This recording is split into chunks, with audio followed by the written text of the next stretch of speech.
I never thought I'd find myself sitting on the edge of our bed, phone in hand, heart hammering like a jackhammer, staring at something that could ruin everything I thought I knew. I mean, I've always trusted Tom.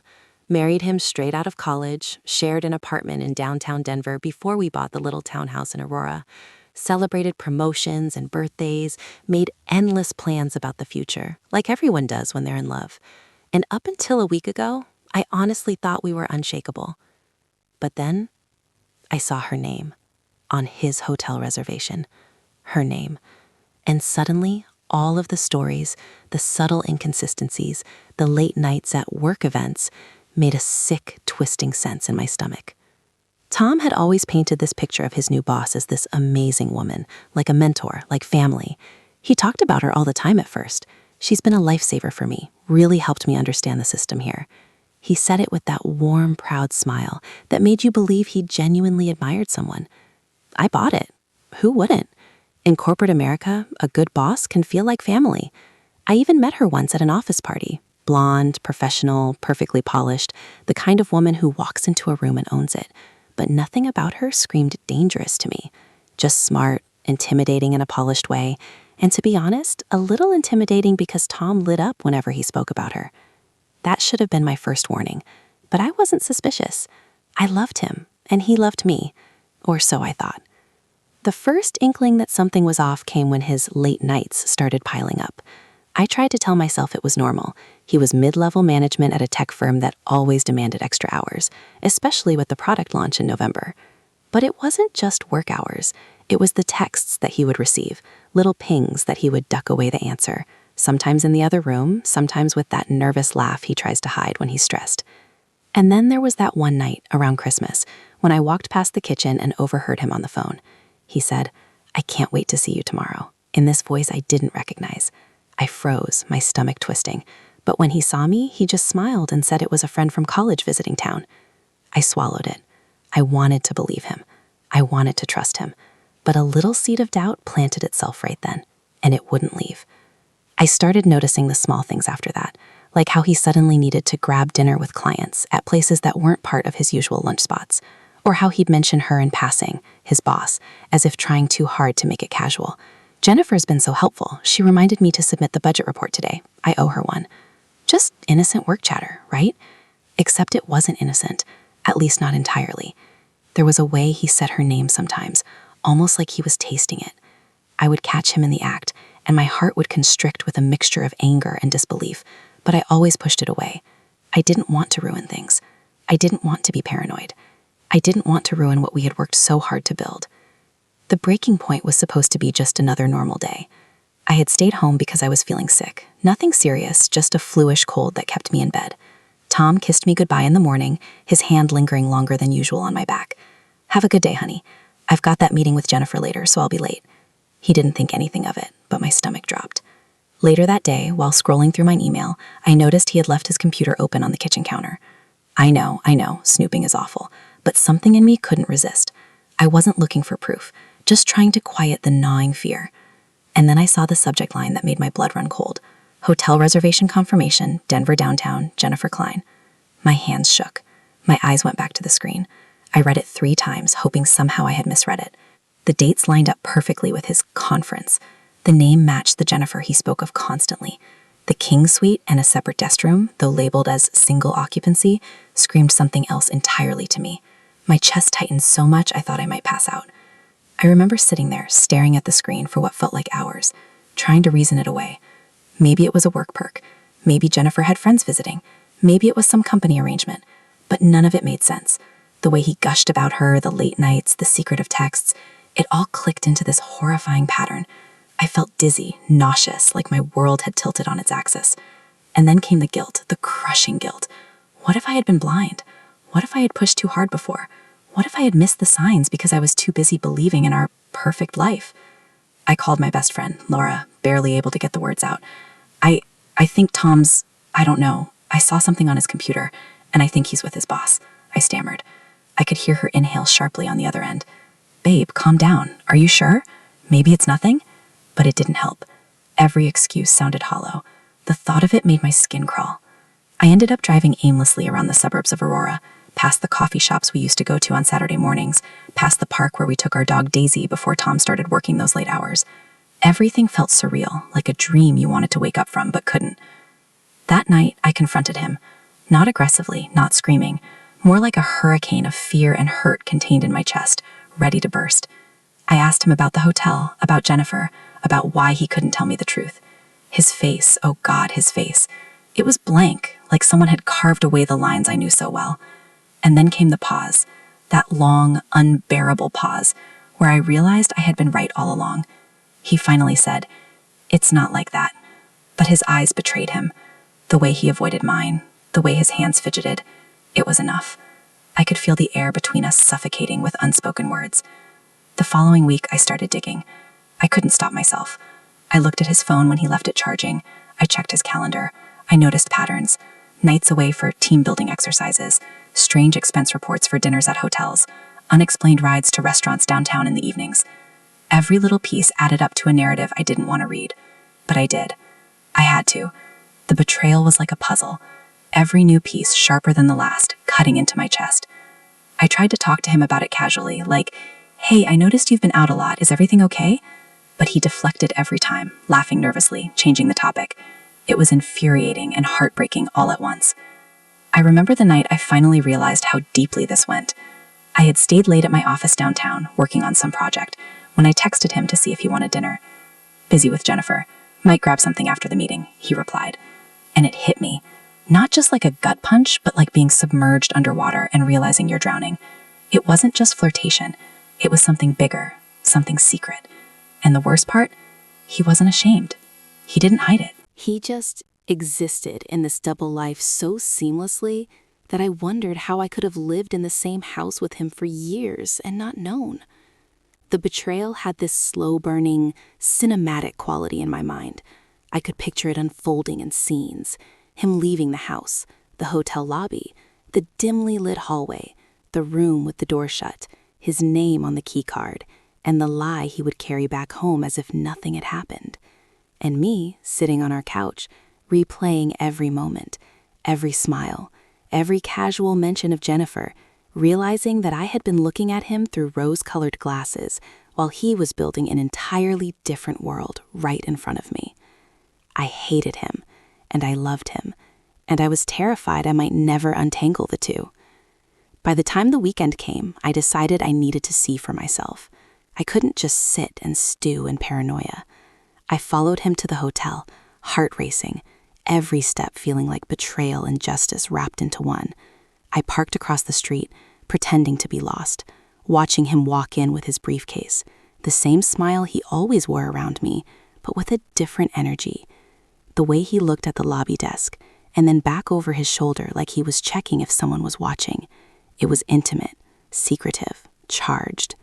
My stomach churned. I wanted to throw up and scream at the same time. I felt like a character in a movie, powerless, watching the narrative unfold without control. And then I saw her, Jennifer Klein, the same woman he had raved about, laughing in a way that didn't belong in a workplace, her hand brushing his in this way that made my skin crawl. She wasn't just his boss. She was part of the thing that had been slowly suffocating our marriage from the inside. I stayed until they disappeared from view, my mind reeling, my chest tight, my whole body vibrating with adrenaline and sorrow. I drove home in silence, every stoplight feeling like a lifetime. I didn't know if I was going to confront him that night, wait until the next day, or just fall apart on the kitchen floor. All I knew was that my world had irrevocably changed, and nothing would ever feel normal again. I spent the next few days in a daze, going through motions at work, talking to friends, laughing when I had no right to laugh, pretending everything was fine while my mind kept replaying that hotel lobby, those secretive glances, the way he had treated her differently than me. And the worst part? I missed him. I missed him so badly it made me nauseous. Despite everything, I wanted him to come home and hold me, to tell me it wasn't true, to promise me everything would be okay. But I knew deep down that we had crossed a line I couldn't unsee. The truth, once exposed, doesn't shrink back into the shadows. It sits there, heavy, and stares at you until you can't ignore it anymore. I kept replaying our entire marriage, trying to find the cracks, the moments I should have noticed, the little lies I didn't question.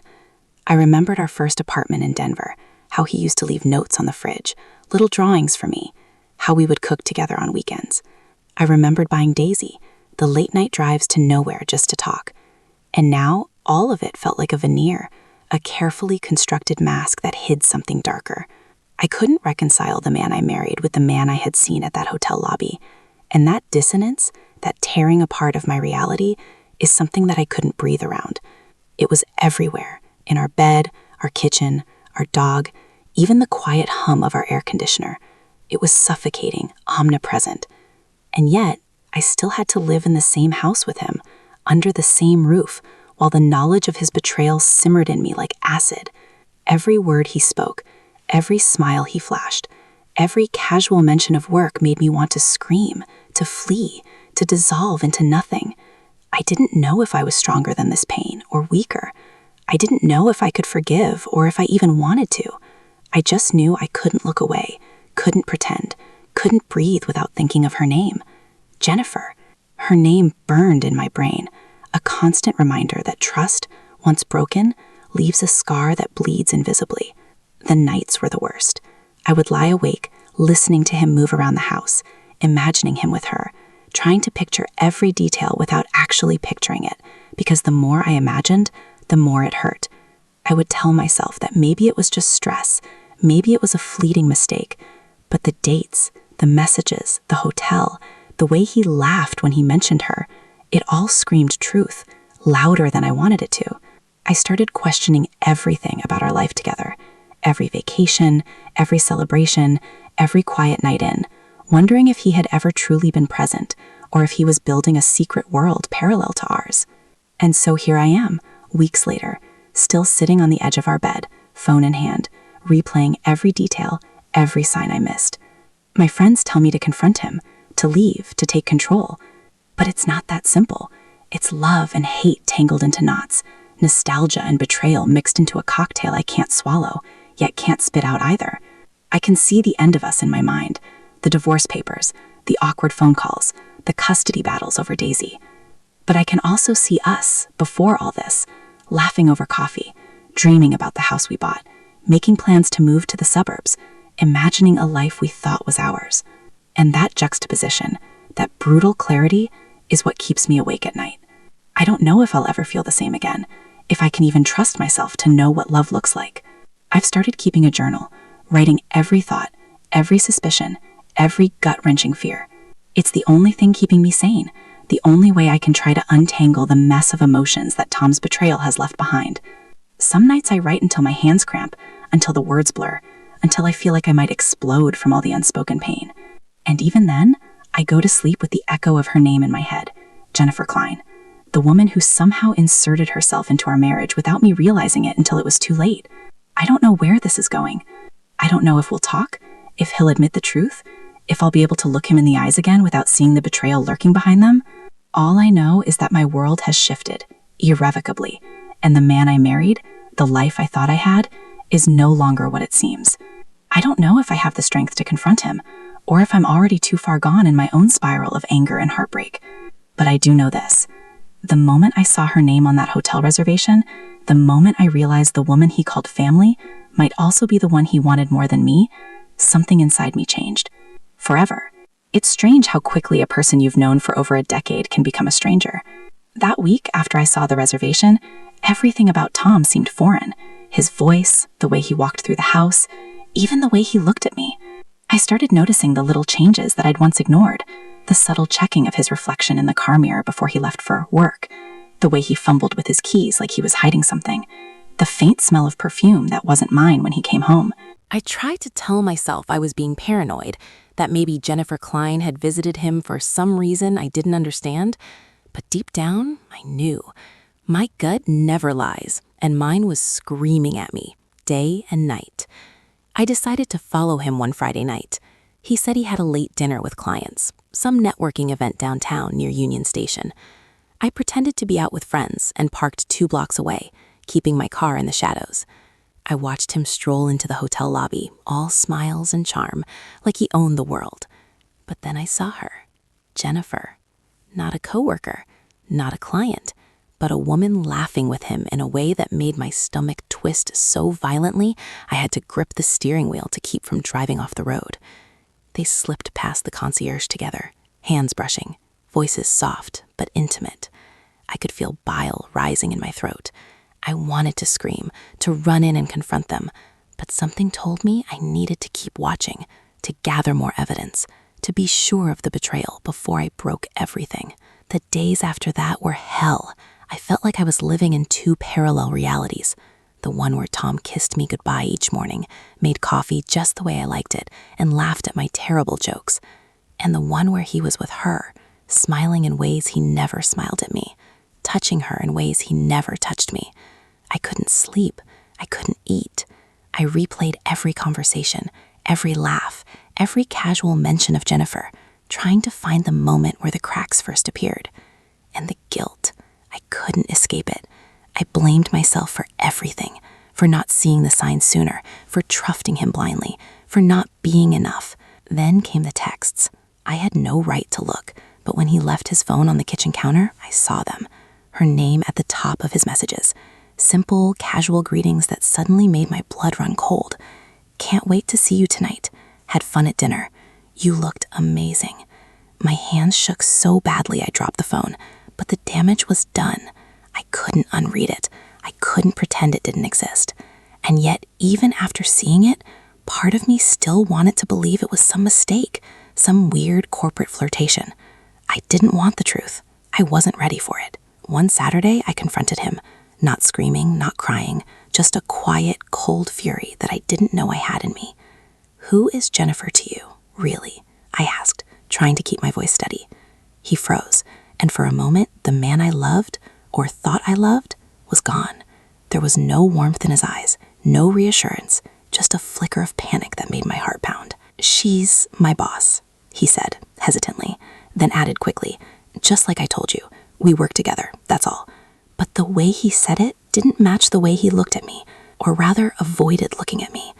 I felt a wave of nausea, realizing that I had already seen the truth in the hotel lobby, in the texts, in the subtle signs I had ignored for months. I left the house that day, not knowing where I was going, just driving, letting the city lights blur past me as tears streamed down my face. I ended up at a little 24-hour diner near Cherry Creek, the kind with red vinyl booths and coffee that tastes like motor oil, where I used to meet Tom after late shifts when we were dating. I sat alone, staring at the empty seat across from me, imagining him there, smiling at me like everything was normal, while in reality he was probably with her. Every memory felt like a lie, every laugh a carefully constructed mask, hiding something I wasn't allowed to see. In the following week, I started noticing the way he was protecting his phone. He would leave it in his jacket pocket, or take it to the bathroom, or keep it locked even when he was at home. I noticed the way he smiled at texts, a subtle curl of the lips that wasn't meant for me. I wanted to scream, to demand answers, to tear the house apart in search of evidence. But I didn't. I couldn't. I was paralyzed by a combination of anger, heartbreak, and the lingering love I still felt for him. It's the strangest feeling, loving someone who is actively breaking your heart. One evening, I decided to follow him again, this time to a restaurant on the edge of downtown, somewhere I didn't recognize. He claimed it was a work dinner. I parked across the street, hiding in the shadows, watching him walk in. And there she was, waiting for him, Jennifer. The way she leaned toward him, her hand pushing his shoulder, the way he laughed at something she said, it was intimate, unmistakable. My chest tightened so much I thought I might pass out. I wanted to run away, to escape this suffocating betrayal, but I couldn't. I needed to see it for myself.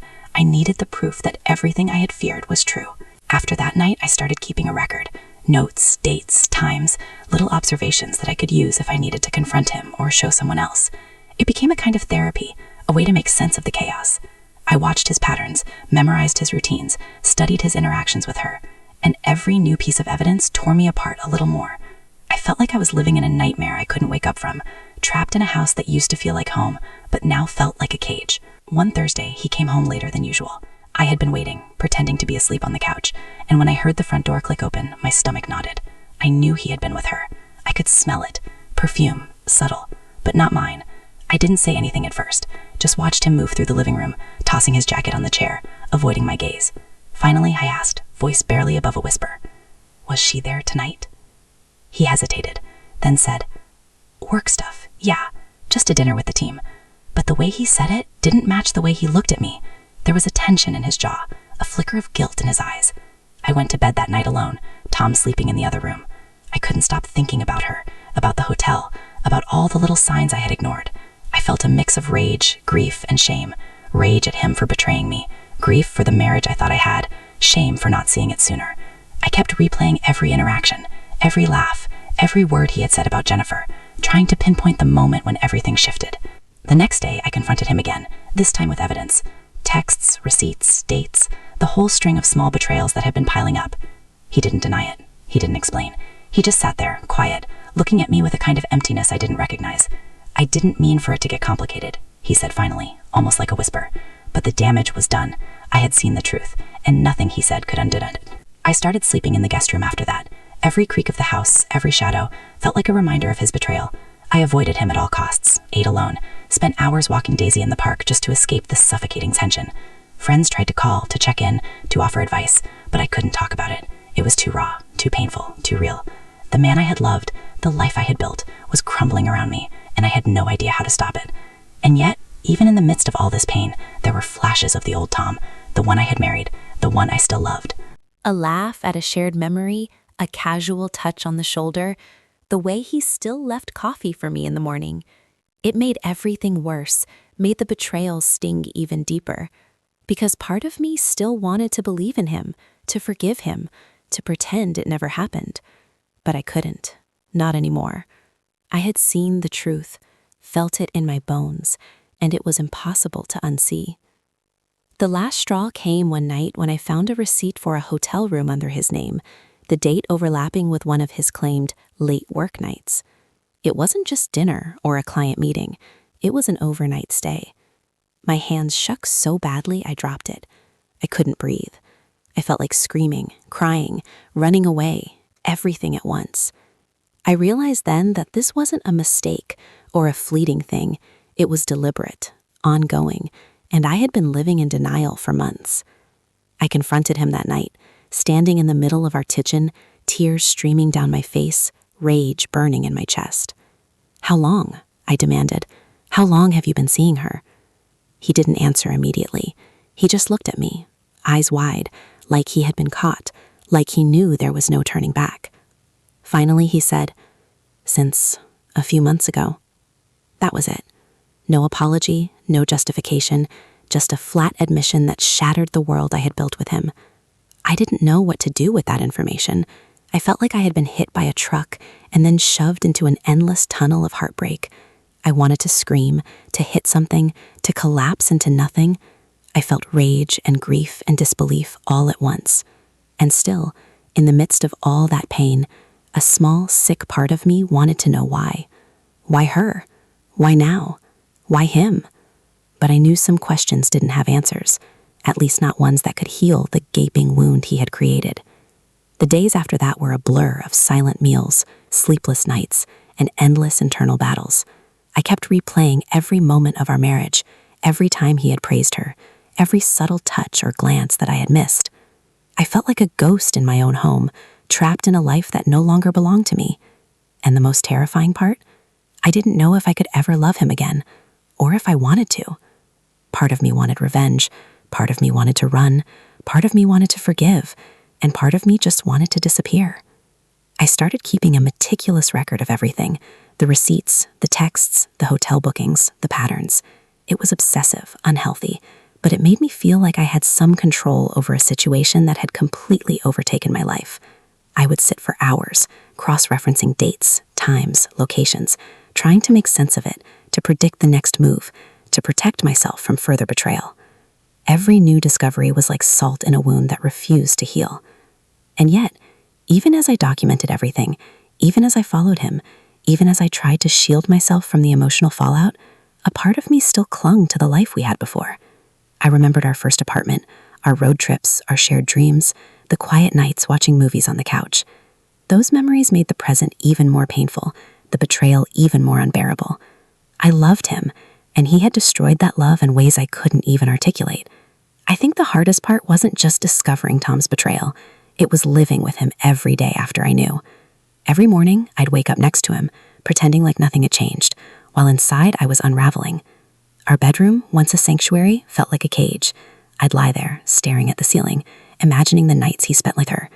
The sound of his breathing in the dark used to comfort me, but now it was a reminder that he had lied to me, touched someone else, laughed with someone else in ways he hadn't laughed with me in years. I started noticing the little betrayals that had always been there, but now they screamed at me. The way he would casually mention Jennifer when she called or texted, as if it were normal for me to hear.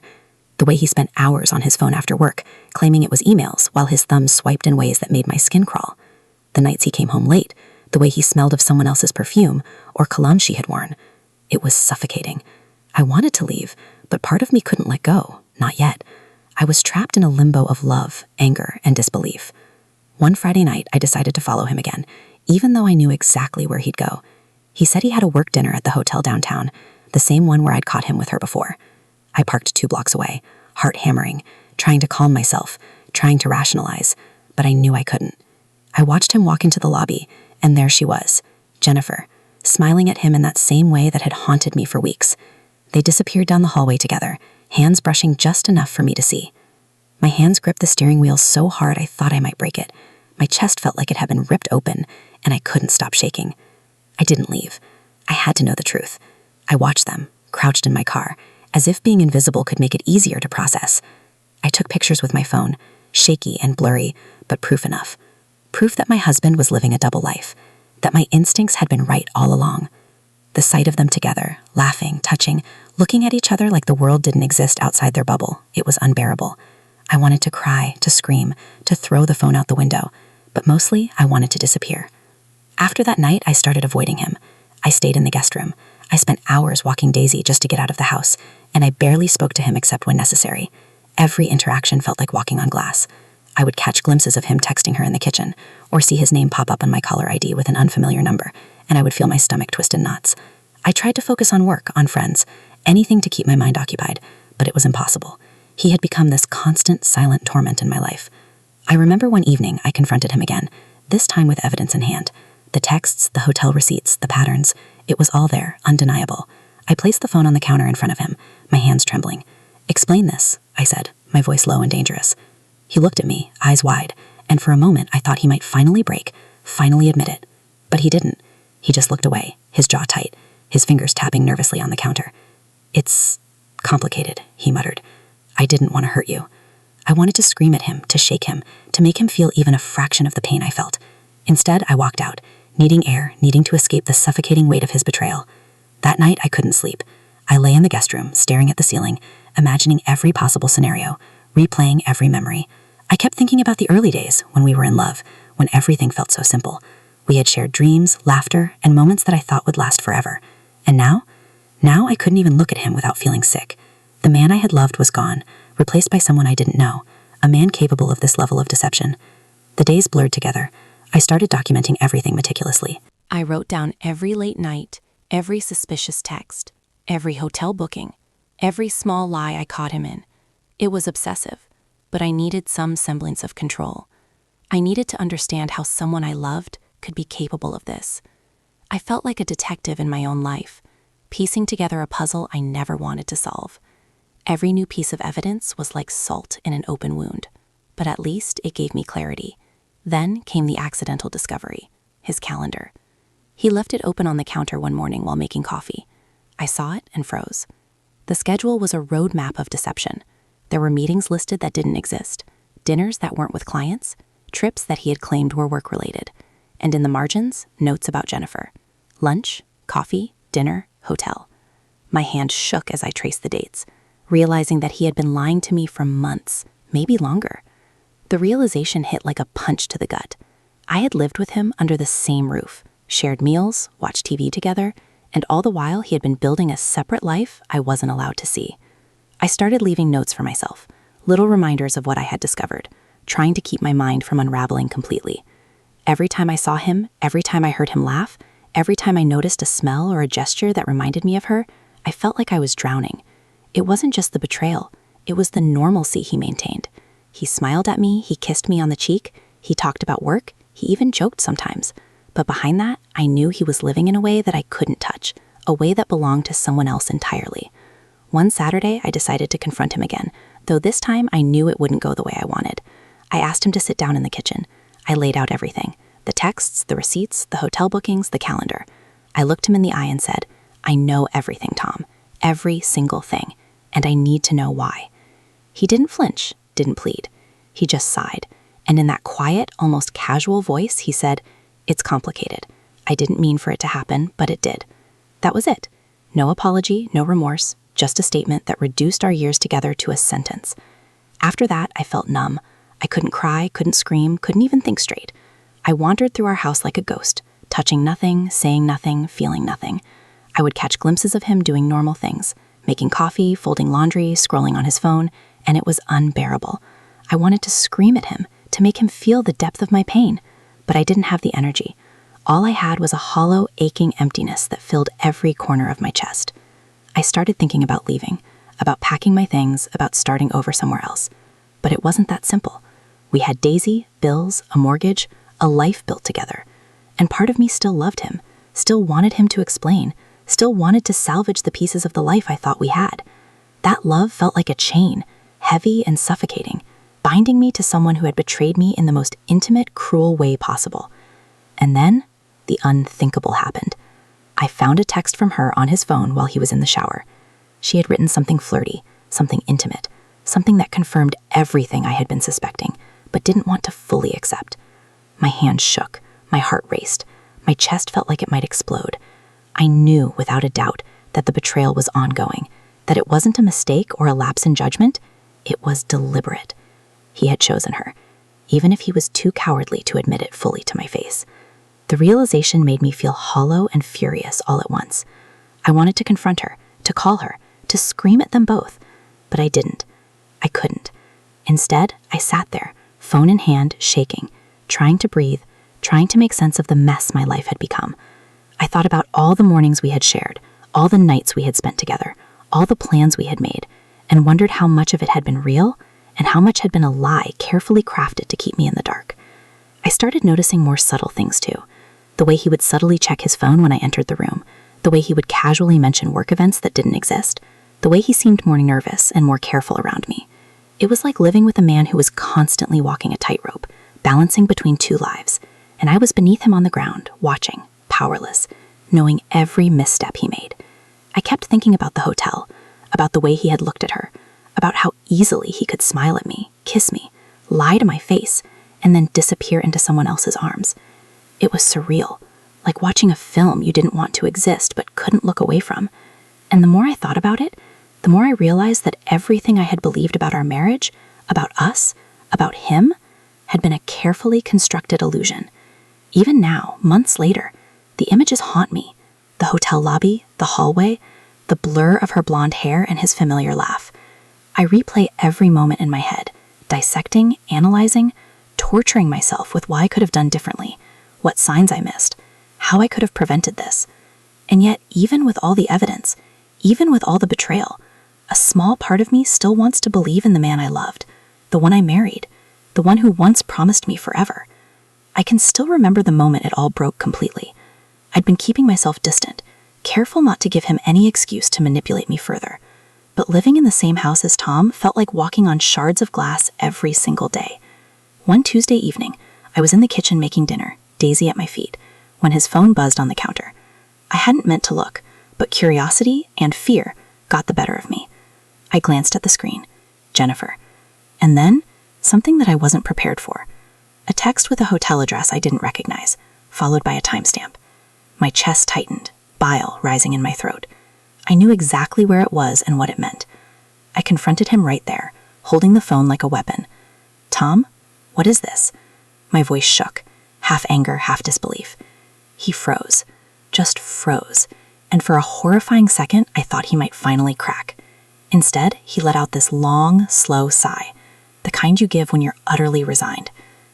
I didn't plan for it to go this far," he murmured, avoiding my eyes, avoiding me. I couldn't believe it.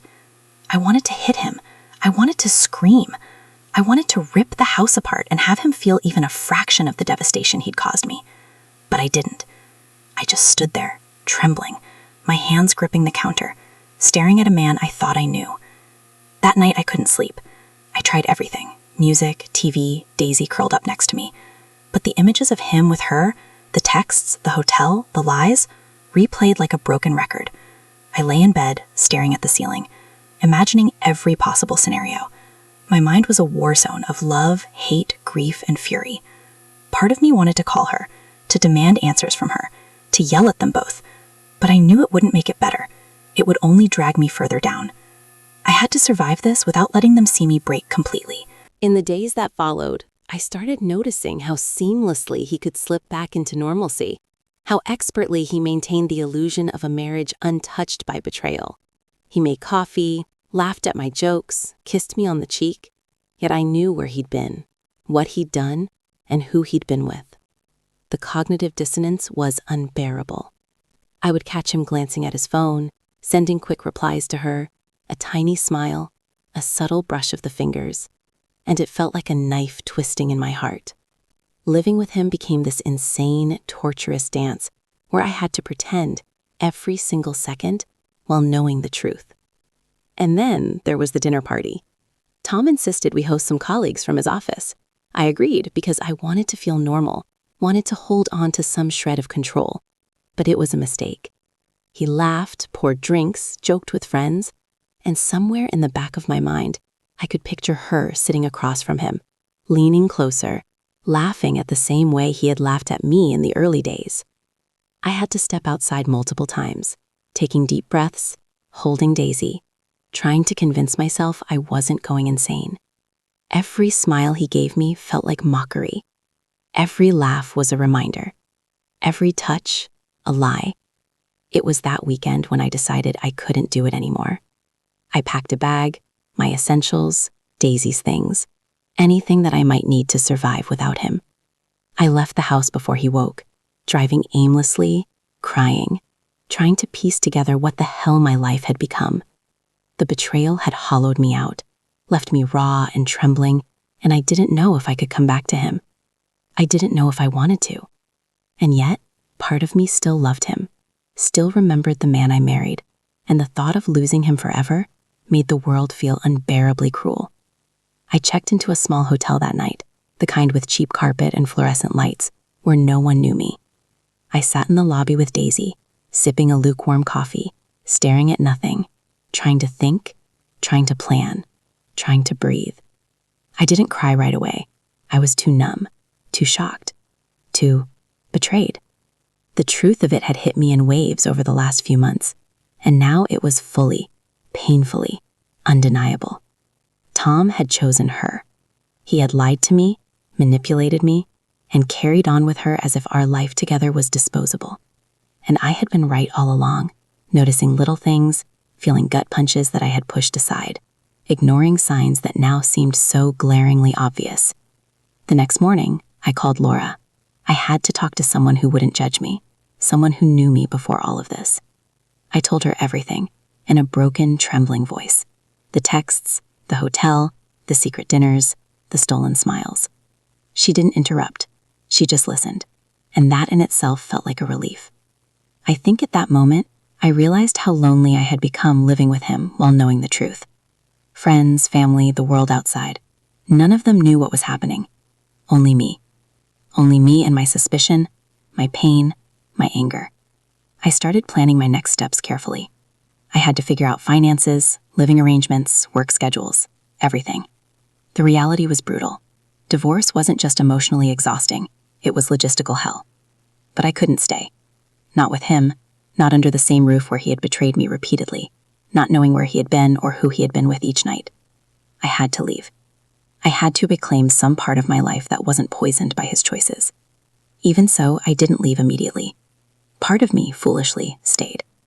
I watched him from across the house, noticing patterns, texts, subtle signs of guilt or absence, trying to understand him, trying to reconcile the man I loved with the man who had hurt me beyond belief. And every time he touched me, smiled at me, or called my name, it tore me apart. Because even in the smallest gestures, I remembered the love, and it made the betrayal sting that much deeper.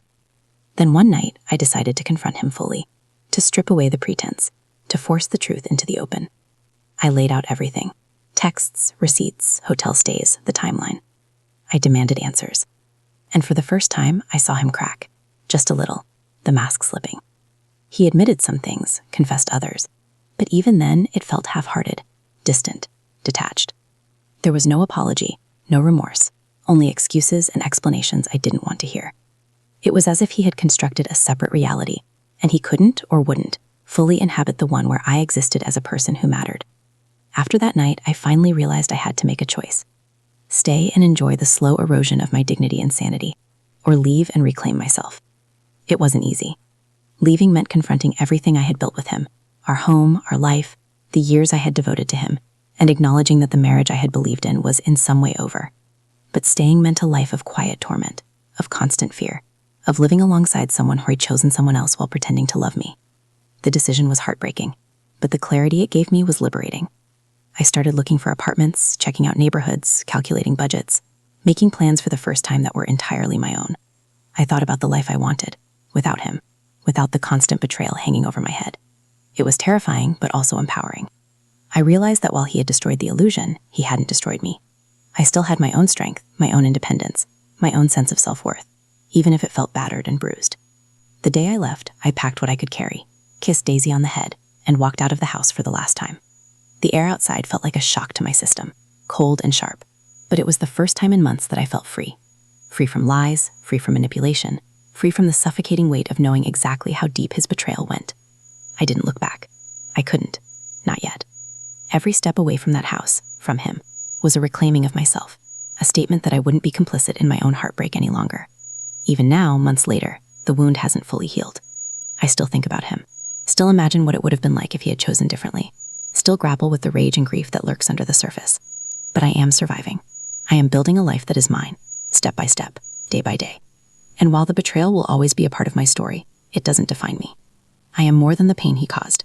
I am stronger than the lies, more resilient than the heartbreak, and slowly, I am learning to trust myself again. Leaving Tom was the hardest thing I've ever done, but it was also the most necessary. I realized that love alone isn't enough to sustain a life when trust is shattered. And while I'll carry the scars with me, I'll also carry the lessons, the strength, and the knowledge that I survived one of the deepest betrayals imaginable. I rebuilt myself from the ruins of our life together. And while the memory of Jennifer Klein and that hotel reservation will always sting, I finally feel like I am breathing again. Finally feel like I am truly alive.